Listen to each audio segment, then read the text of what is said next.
আসসালামু আলাইকুম। কেমন আছেন সবাই? আশা করছি আল্লাহর রহমতে সবাই ভালো আছেন। আলহামদুলিল্লাহ আমরাও ভালো আছি। আজ আপনাদের সাথে শেয়ার করছি 2 রকমের মাছ রান্না। তো রেসিপি আকারে শেয়ার করছি না, তবে বাসায় যেভাবে রান্না করি সেভাবেই শেয়ার করছি। এখানে আমি ছোট চাপিলা মাছ বলি এটাকে আমরা বরিশালের ভাষায়। তো চাপিলা মাছ নতুন আলু টমেটো দিয়ে রান্না করব, আর ধনিয়া পাতা তো থাকবেই সাথে। চাপিলা মাছগুলো খেতে খুবই মজাদার, তবে আরও একটু বড় হলে খেতে আরও বেশি টেস্টি হয়। তো যাই হোক, এই ছোট মাছের কিন্তু একটা আলাদা মজা আছে। এই চাপিলা মাছটা পুরোটা অনেকটা ইলিশ মাছের মতোই। এটার ঘেরান, তারপরে ইলিশের ভিতরে যেরকম পেটের ভিতরে যেগুলো থাকে আর কি, এর ফুলকা, তারপরে যা কিছু আছে সব কিছুই কিন্তু ইলিশের মতোই। তো হয়তো এগুলো ইলিশের বাচ্চাও হতে পারে, কিন্তু আমরা এগুলোকে চাপিলা মাছ বলি। এগুলো নিয়ে আসা হয়েছে, একদিন রান্না করে খেয়েছি। তবে আজকে আলু টমেটো কষিয়ে তারপরে মাছটা কাঁচা দিয়েই রান্না করে নিব। আরও একদিন খেয়েছি, তখন কিন্তু মাছটা একটু হালকা ভাজা করে নিয়েছিলাম। তো হয়তো অনেক আপুরা বলবেন যে মাছটা যদি হালকা ভাজি করে রান্না করা হতো তাহলে বেশি ভালো লাগতো। 2 রকমের ট্রাই করেছি, তবে আমার কাছে মনে হয়েছে ভেজে যেটা রান্না করেছি তার চাইতে এই যে কাঁচা মাছটা দিয়ে যে রান্না করেছি এটা খেতে বেশি ভালো লেগেছে আমার কাছে। আর কেন জানি না শীতের সময়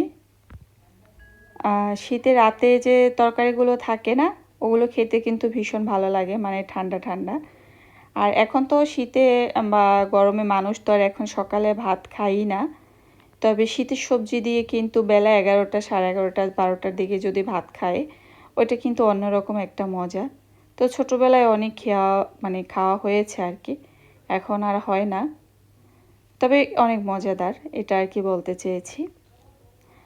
এই তো এদিকে রান্না করে নিচ্ছি, তবে মাছটা অনেকটাই ছোট ছিল, আর আমি পানি দিয়ে পরিষ্কার করতে করতে অনেকটা কিন্তু মাছ ভেঙেও গিয়েছে। তো আসলে মাছ যদি পরিষ্কার করে ধোয়া না হয় তাহলে তো খাওয়া আসলে যার যেরকম রুচি মূলত এই ব্যাপার।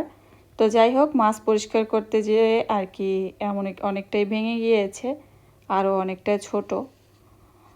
তবে রান্নাটা কিন্তু খুবই মজাদার হয়েছিল এবং খেতেও কিন্তু ভীষণ ভালো লেগেছিল। তো এই তো ছিল একটা মাছ রান্না করেছি, সেটা শেয়ার করছি। এখন অন্য আরও একটা মাছ রান্নার ভিডিও শেয়ার করছি। এই তো এখানে আমি কড়াইতে তেল দিয়ে দিয়েছি, এরপরে মাছগুলো ভেজে নিব। তো মূলত এটা ছিল তেলাপিয়া মাছ, আর এটা কিন্তু আমাদের বাবার বাড়ির পুকুর থেকে যে মাছগুলো পাঠানো হয়েছিল সেটা। তো খাওয়া হয়েছিল অনেক দিন আগেই, ভিডিও করে রেখেছিলাম, শেয়ার আর করা হয়নি। তো মাছগুলো কিন্তু অনেক বড় বড় ছিল। তেলাপিয়া মাছ আমাদের বাজার থেকে কিনে আর খাওয়া হয় না, যদি বাড়িতে যাই তখন, আর বাড়ির পুকুরে যদি মাছ ধরা হয় তখন খাওয়া হয়, মানে নিজেদের পুকুরের, এছাড়া বাজার থেকে কিন্তু কিনে খাওয়া হয় না। আর সেরকম ভিডিও তেলাপিয়া মাছের আমি কিন্তু আপনাদের সাথে শেয়ারও করি না, কারণ যখন খাওয়া হয় না, মানুষ যখন খায় তখন কিন্তু শেয়ার করা হয়, যদি না খাই তাহলে কিভাবে শেয়ার করব। তো যাই হোক, মাছগুলো কিন্তু অনেক বড় ছিল। তো এখানে কিন্তু 2টা তেলাপিয়া মাছ ছিল।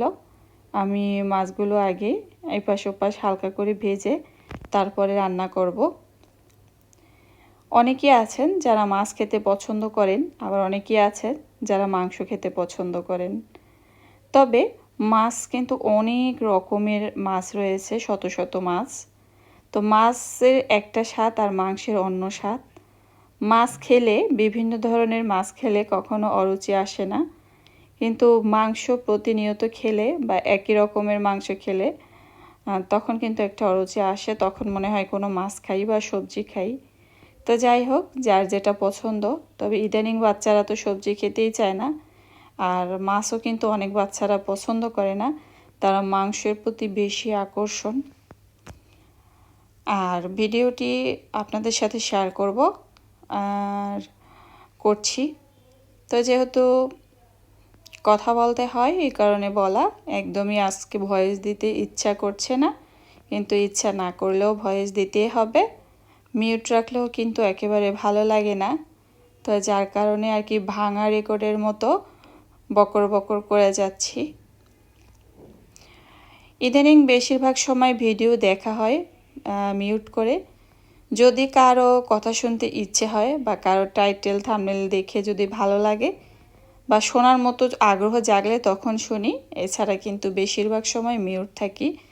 অনেক আপুরাই এমনটা করেন, কারণ আসলে চোখ দিয়ে দেখা বা কাজ করতে করতে শোনা, যদি বসে কাজ করা হয় সেক্ষেত্রে কথাগুলো শোনা হয়।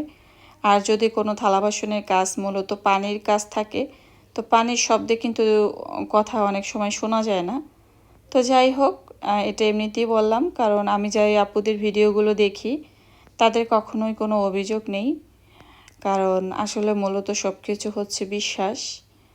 তো যাই হোক, যে আপুগুলোর সাথে আমি চলছি, অনেক আপুরাই অনেক অনেক ভালো। তবে কিছুদিন পরে আমি আমার এই চ্যানেলে কিছু আপুদের নাম বলবো, যারা কিনা আমাকে অনেকটাই বর্তমানে চলার পথে এগিয়ে নিয়ে যাচ্ছেন। তো এই কথাটা বলার কারণ আছে, শুধু তারাই বুঝবেন যারা অনেকটা জানেন। তবে ইচ্ছা আছে সে আপুগুলোর নাম বলবো, যারা আমাকে এখনও ভালোবাসা দিয়ে যাচ্ছেন।